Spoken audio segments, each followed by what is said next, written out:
नमस्ते दोस्तों, आज मैं प्रोट्रैक्टर संकेत जैन आपके सामने प्रस्तुत हुआ हूँ। हम रोटरी कोविड सप्ताह मना रहे हैं और हमारी थीम है आइए चलते हैं आपदा के उस पार, जिसको हम लोग पूरा वीक में एक डिवाइड किया है। आज डे 2 हमारा एक इंटरेक्टिव सेशन है डॉक्टर प्रवीण श्रीवास्तव जी के साथ। तो आज हम डे 2 से चालू करते हैं। हमारे सामने एक बहुत ही सरल, सहज मगर कर्मठता में कूट कूट के भरी हुई है। आपकी लगन और मेहनत इसी बात से जाहिर होती है कि मैहर जैसी जगह से आपने पढ़ के आज 200,000 से ज़्यादा पोलियो के सफल ऑपरेशन किए हैं। लेप्रेसी इरेडिकेशन में आपको बहुत बड़ा योगदान रहा है, जिसमें डिस्ट्रिक्ट में आपको गोल्ड मेडल से सम्मानित किया गया है। और इनके लिए मैं 2 लाइन से कुछ कहना चाहूँगा। तेरे रुख से अपना रास्ता मोड़ के चला, चंदन हूँ मैं अपनी खुशबू छोड़ के चला। तो चलिए हम एक बहुत ही प्यारा सा सेशन, जिसको हम एक मिथ बस्टर भी कह सकते हैं कोरोना में, डॉक्टर प्रवीण श्रीवास्तव सर के साथ चालू करते हैं, जो कि पेशे से एक ऑर्थोपेडिक सर्जन भी हैं। तो सर, मेरा पहला प्रश्न आपसे ये है सर, दिसंबर 2019 वुहान, 30 जनवरी के आसपास भारत में, आज हम 22 सितंबर की डेट में खड़े हुए लगभग 10 महीने हो गए हैं। आखिर कोरोना कब तक? पहले तो मैं आप जितने रोटेक्टर हैं आप सभी को मैं साधुवाद दूंगा कि आपने कम से कम, आपकी सोच को मैं साधुवाद दूंगा कि आपने कम से कम सोचा। तो इस यंग जनरेशन को इतना सोचने का मौका मिला और आज इस सेशन में आप हमारे साथ बातचीत कर रहे हैं।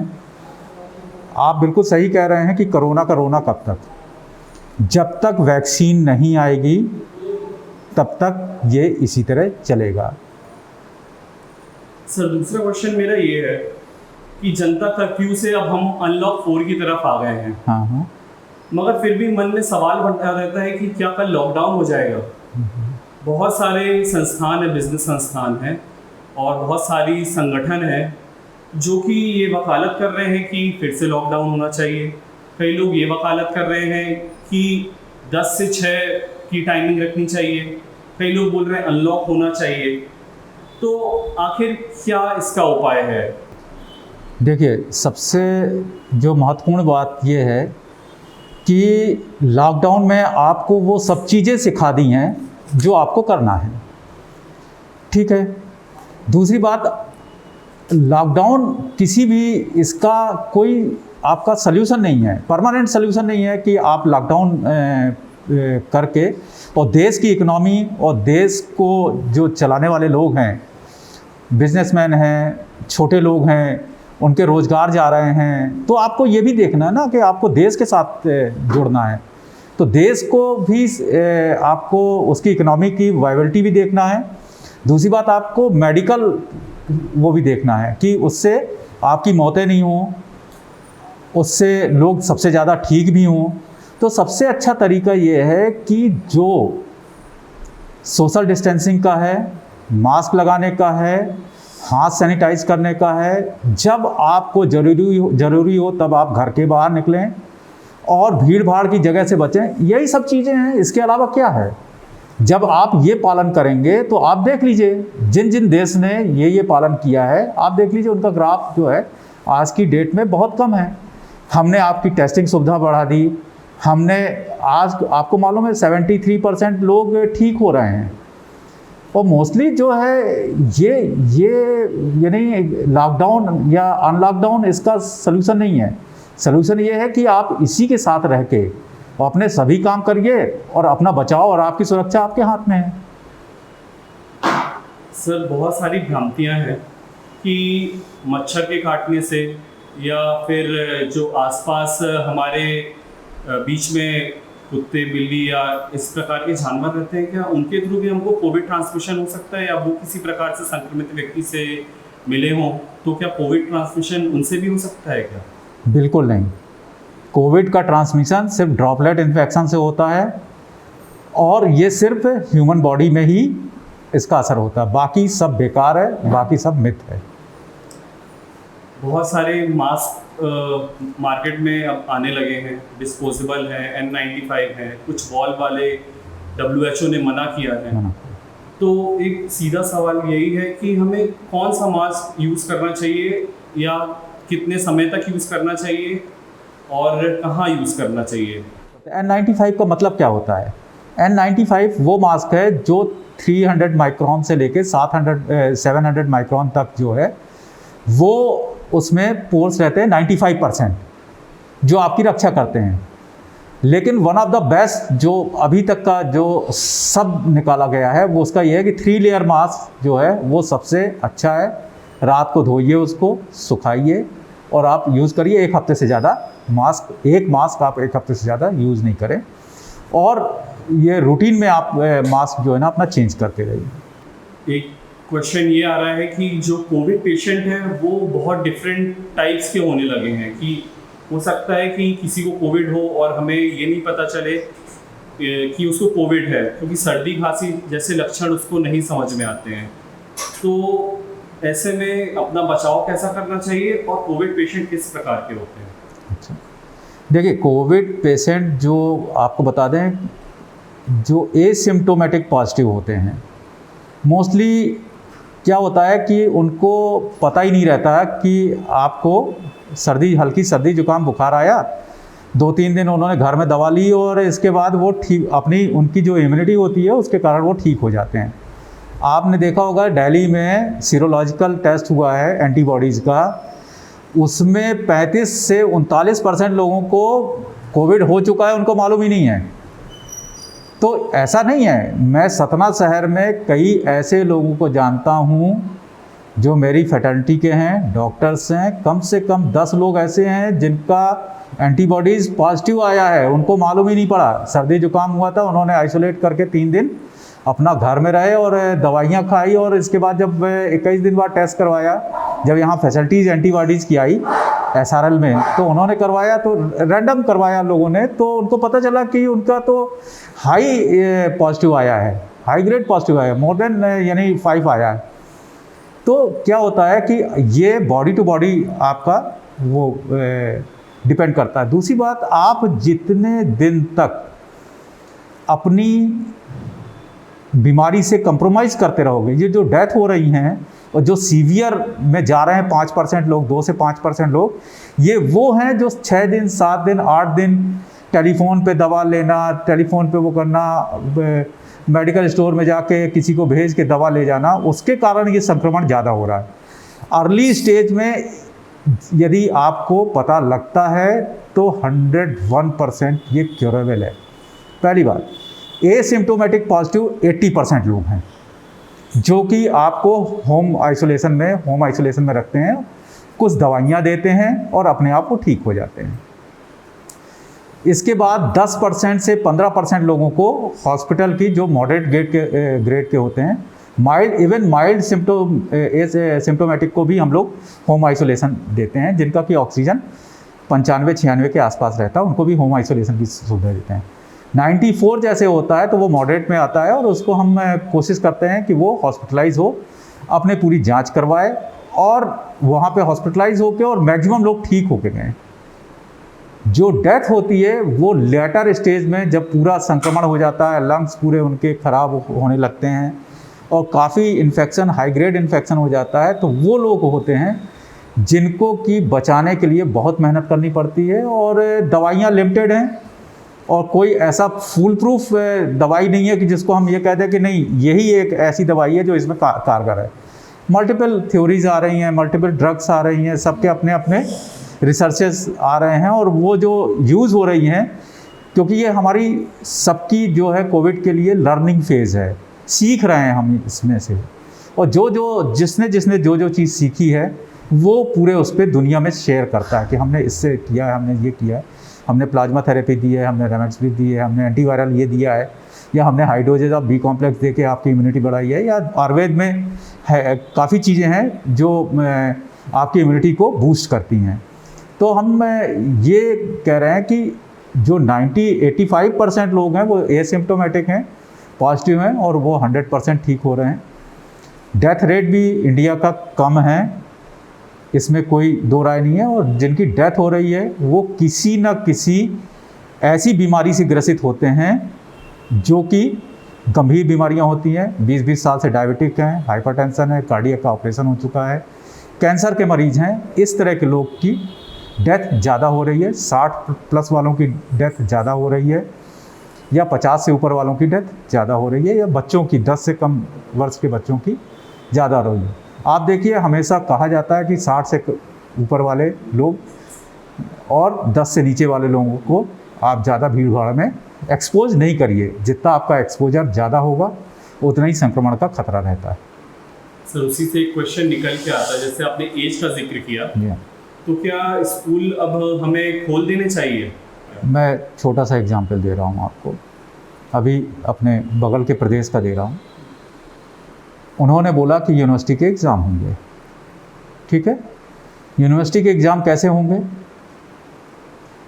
उन्होंने डिसाइड किया कि जो हम लोगों का कॉलेजेस हैं, तो वो एक कॉलेज के जो बच्चे होंगे वो 3 उसमें डिवाइड होंगे, 3 कॉलेजेस में होंगे, यानी 1:3 के रेशियो में वो 3 जगह वो जाके एग्ज़ाम देंगे।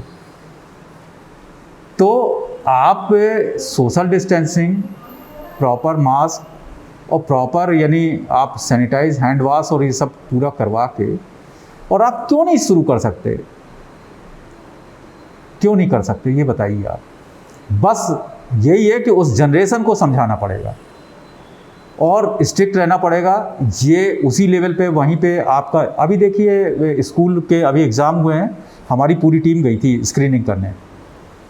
तो यदि इस तरह का है, किसी को भी टेम्परेचर ज़्यादा है उसको आप अलग कर दीजिए, स्क्रीनिंग करिए। यदि कोई दिक्कत हो रही है उसको तो बिल्कुल अलग कर दीजिए, वो मिक्सअप नहीं करिए आप उसको। और आप कर सकते हैं, मुश्किल से 5% लोग ही आपके उस पर राडार पे आएंगे, बाकी 95% के लिए क्यों आप ये टीचिंग की सुविधा बंद करना चाहते हैं? भाई मास्क यदि आपके साथ है, मास्क को एक फ़ायदा मिल रहा है, तो आप 5%, 10% लोगों के लिए आप पूरा कोलैप्स कर दें सिस्टम।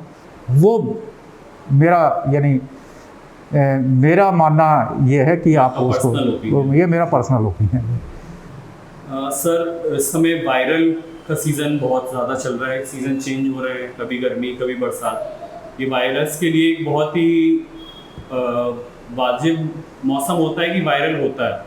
तो वायरल और कोरोना को हम कैसे डिस्टिंग्विश करें? सिर्फ एक चीज़ है, रैपिड टेस्ट किट आ गई है यहाँ पे।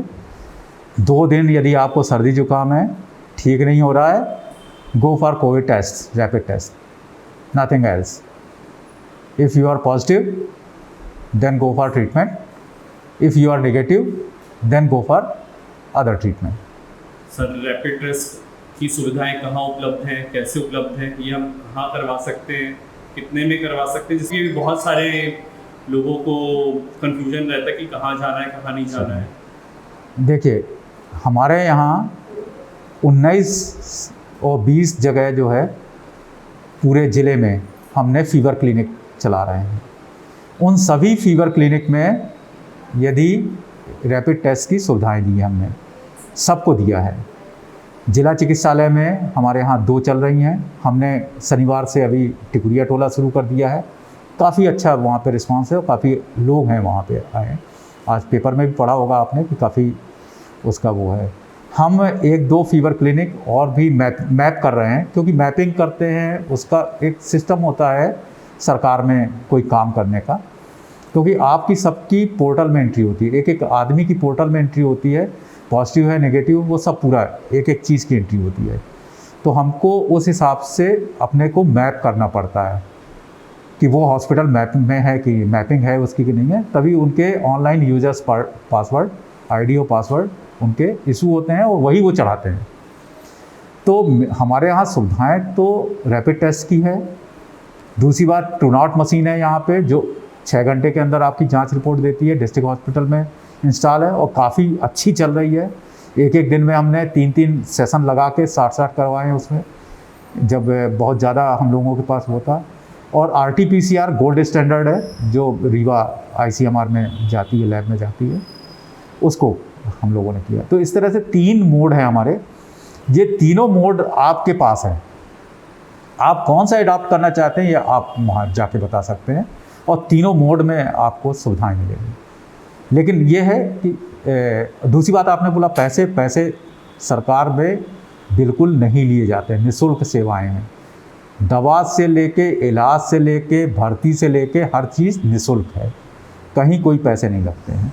आपने देखा होगा कि पिछले महीने अगस्त में जो 342 पॉजिटिव आए थे, और पिछले 3 महीने का मैंने मई, जून और जुलाई का निकाला था, उसमें 202 पॉजिटिव थे, अगस्त में 342, और हम इस बार 1500, इस महीने 1500-2000 के लिए तैयार हैं।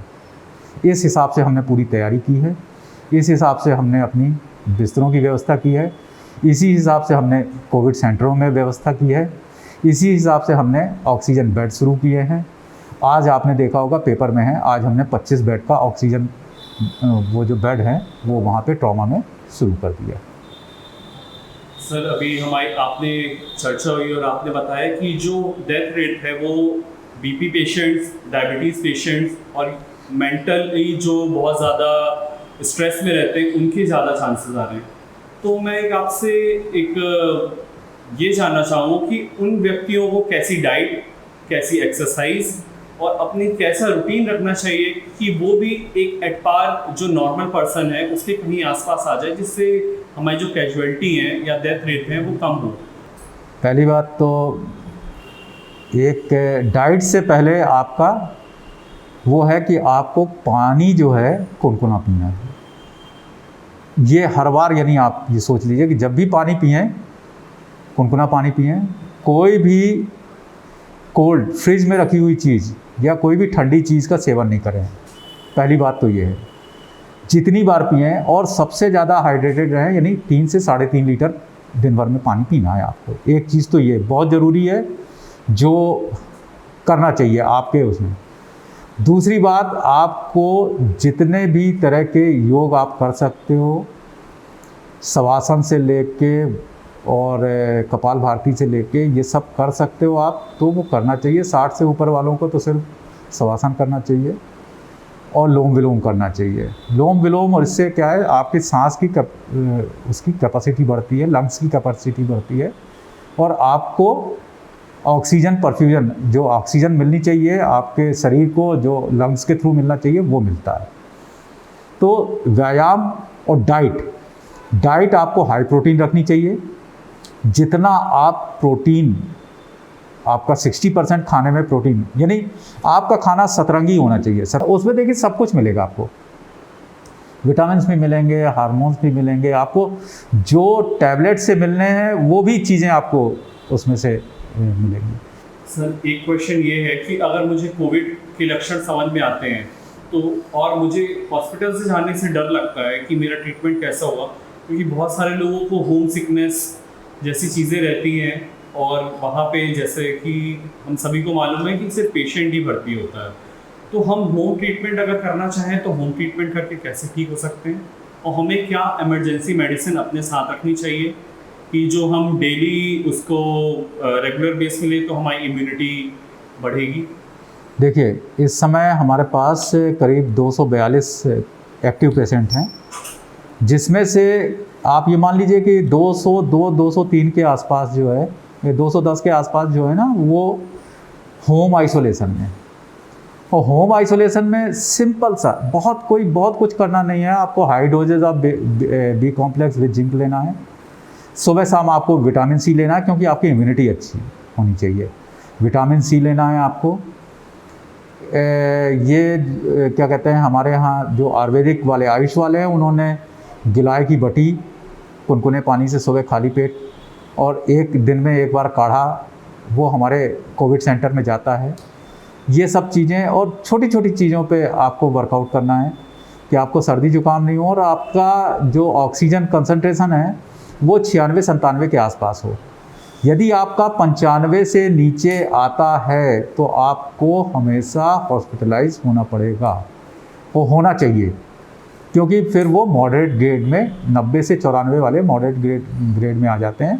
माइल्ड वाले और एसिम्प्टोमेटिक मैक्सिमम लोग हैं, 80 से 85% लोग हैं जो अपने उसमें, और हम लोगों ने एक किट बनाई है जिसमें कुछ एंटीबायोटिक हैं, कुछ ये हैं अपना बी कॉम्प्लेक्स है, कुछ जिंक है, और कैल्शियम यानी हम लोग विटामिन डी का हाई डोज एक हफ्ते में जो देते हैं वो है, और विटामिन सी है।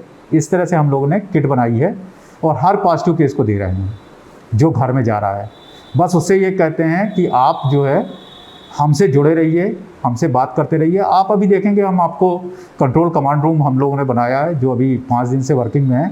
हम हर उस आदमी से बात करते हैं जो पॉजिटिव है, और कोशिश करते हैं कि हम दिन में 2 बार उससे बात करें और वीडियो कॉल करके बात करें, जिससे कि हम उसकी स्थिति समझ सकें।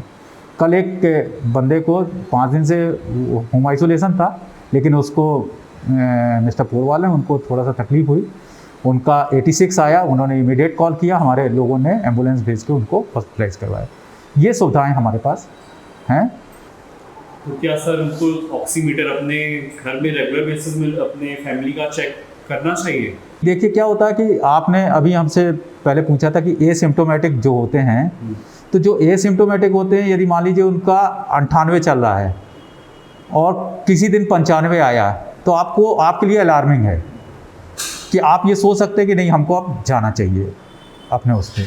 तो 3% का यदि फ्लैक्चुएशन आपको दिख रहा है तो फिर तो आपको टेस्ट करवाना चाहिए, और इसीलिए पल्स ऑक्सीमीटर का रहना घर में ज़रूरी है। टेम्परेचर रिकॉर्ड करने के लिए थर्मामीटर रहना ज़रूरी है। ये 2 इम्पॉर्टेंट टूल्स हैं आपके जो हर घर में होने चाहिए।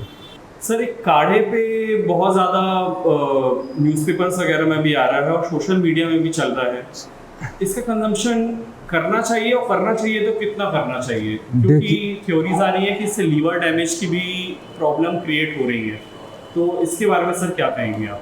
देखिए पहली बात तो यह है कि मैं आयुष डिपार्टमेंट से नहीं हूँ, हाँ जी, लेकिन फिर भी जो मेरी जानकारी जितनी है या जो मैंने जाना है वो ये है कि दिन में 1 बार से ज़्यादा नहीं लेना चाहिए। और सर मतलब उसकी मात्रा कितनी होनी चाहिए? मेरे ख्याल से आपका 20 to 30 ml 20 to 30 ml। ये कि बहुत सारे लोगों को लगता है कि इससे इम्यूनिटी बढ़ जाएगी, तो वो 2-3 गिलास काढ़ा को पी लेते हैं और उससे उनको बहुत फिर प्रॉब्लम क्रिएट होती है लीवर। बहुत और उनका मैंने ये भी सर ऑब्जर्व किया कि उनका जो थ्रोट होता है वो भी बहुत ज़्यादा डैमेज हो जाता है काढ़ा ज़्यादा पीने से। देखिए हर चीज़ की अति बुरी होती है, चाहे कोई भी हो। सर मेंटल हेल्थ के बारे में क्या कहना चाहिए कि इस समय हर जगह जब हम न्यूज़पेपर खोलते हैं तो पता चलता है कि 1 लाख केसेस रिपोर्ट हो रहे हैं, इतने हज़ार लोगों की डेथ हो गई है। यदि आप अपने दिमाग में उसको रखोगे और सोचते रहोगे तो आप ज़रूर बीमार पड़ जाओगे, नहीं होते हुए भी मेंटली इल हो जाओगे। और आप जब अपना वो डाइवर्टेड, आपका माइंड जो है ना कई जगह पे डाइवर्टेड रहेगा, कई चीज़ों में डाइवर्टेड रहेगा, तो आपको कभी कुछ नहीं होगा, मेंटल हेल्थ की प्रॉब्लम नहीं होगी। सर एक क्वेश्चन ये निकल के आता है कि हमको गार्गल और स्टीम क्या रेगुलर बेस में लेना चाहिए कि उसको जब कंडीशन अपनी ख़राब हो तभी लेना चाहिए? नहीं, बिल्कुल आपने सही पूछा है। दिन में 2 बार आप 2-3 बार गार्गल करें और कम से कम 2 बार आप स्टीम लें, सुबह और रात को सोते समय। बिल्कुल आप ठीक रहेंगे, बिल्कुल स्वस्थ रहने का या उस कोरोना से बचने का, क्योंकि ये 40 डिग्री के ऊपर जो है ना ये सर्वाइव आपके गले में करेगा ही नहीं। इसीलिए देखिए कुनकुना पानी है, भाप है, ये सब चीज़ें जो है ये करना चाहिए। फूड, जंक फूड और ये सब जितने सॉसेस ये सब हैं जो इरिटेंट्स हैं, ये सब अपने फूड में बिल्कुल यूज़ नहीं करें। शॉर्ट तरीके में अगर लोगों को समझाना चाहे तो जितने भी प्रिजर्वेटिव जिसमें आपको लगता है तो आप उसको अवॉइड कीजिए, कोशिश कीजिए जो चीज़ जितने रॉ फॉर्म में खा पाए वो नहीं अच्छी तरह धो के, और छिलने वाली चीज़ें ज़्यादा खाइए। और एक उम्मीद की किरण, हम ये कब एक्सपेक्ट करें कि वैक्सीन किस स्टेज में है? और हमारा इंडिया, एक बहुत प्यारा सॉन्ग चला था, फिर मुस्कुराएगा इंडिया। मैं चाहता हूँ कि पूरा इंडिया कब मुस्कुराएगा और पूरी वर्ल्ड कब मुस्कुराएगा? वैक्सीन मतलब किस स्टेज में है, क्या है और कब आने की उम्मीद है? अभी जो 3rd ट्रायल है वो हो रहा है, और मेरे ख्याल से यदि रशिया नवंबर तक 30 करोड़ वैक्सीन देने का चल रहा है। यदि वो हो जाएगा तो नवंबर दिसंबर तक आपको मिल जाएगा, नहीं तो जनवरी में इंडिया में खुद, जनवरी फरवरी में इंडिया में खुद वैक्सीन बनने वाली है और वो लॉन्च होगी। तो उन्होंने फेज़ वाइज, जैसे रसिया में उन्होंने फेज़ वाइज किया है, पहले फ्रंटलाइन वर्कर को लगा रहे हैं, इसके बाद 60+ वालों को और 10 से नीचे वालों को कर रहे हैं, और इसके बाद फिर और लोगों को करेंगे। ये बहुत ही अच्छा सेशन रहा हमारा और आपका। सर, कुछ और एक्स्ट्रा इन्फॉर्मेशन जो आप देना चाहते हो? सबसे बढ़िया तरीका तो यह है कि आपको तकलीफ़ हो तो सीधे फीवर क्लिनिक में जाएं। सार्थक लाइट करके ऐप है, आप उसका उपयोग करें। आप बिल्कुल बताइए सबको कि सार्थक लाइट ऐप डाउनलोड करिए अपने उस पर, और उससे पूरी जानकारी रहती है कि कहाँ कितने मरीज़ हैं, कहाँ आपको जाना है, मैं कौन सा टेस्ट करवाऊँ, मैं कहाँ टेस्ट करवाने जाऊँ। सार्थक लाइट ऐप जो है ना, मध्य प्रदेश शासन का है, बहुत अच्छा ऐप है। आप उसको पॉपुलराइज़ करिए, वो मैक्सिमम लोग यूज़ करें, और बहुत इन्फॉर्मेटिव ऐप है वो। सोचिए कि शहर की और अस्पताल की व्यवस्था बनाने में कितने लोगों का हाथ है, उतना ही प्रशासनिक लोगों का, उतना ही पुलिस का है, उतना ही हम लोगों का है। और हम ये चाहेंगे कि हम ये उम्मीद रखेंगे कि हमारे डॉक्टर्स जिस तरह से काम करते करते और पॉजिटिव आ रहे हैं, वो ठीक तो होंगे, काफ़ी लोग ठीक हो रहे हैं, तो हम चाहेंगे कि हम उसी रफ्तार से जब ठीक होके आएँ तो उसी रफ्तार से हम काम करें। और ये सेशन हमारा काफ़ी अच्छा रहा, इसमें हमें काफ़ी इन्फॉर्मेटिव बातें मिली। जैसे एक बात ये निकल के आती है कि हमें मास्क का यूज़ करना चाहिए, 3 प्लाई मास्क का। फर्स्ट, सैनिटाइज़र वो आप सभी लोग जानते हैं। गुनगुने पानी का इस्तेमाल करें पीने के लिए, दिन में 2 बार स्टीम लें, ये भी एक निकल के आता है। और सर ने एक बहुत ही ज़रूरी बात बताई मेंटल इंफ्रास्ट्रक्चर के लिए, कि हम सभी को सार्थक लाइट एप्लीकेशन डाउनलोड करना चाहिए। ये अगर आप कुछ तरीके अपनाते हैं तो आप फिज़िकली मेंटली कोविड फ्री ज़िंदगी जी सकते हैं।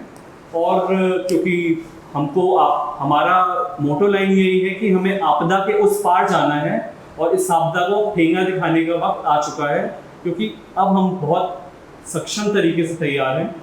तो इसी शब्दों के साथ हम आपदा के उस पार चलते हैं। जय हिंद, जय भारत। Thank you.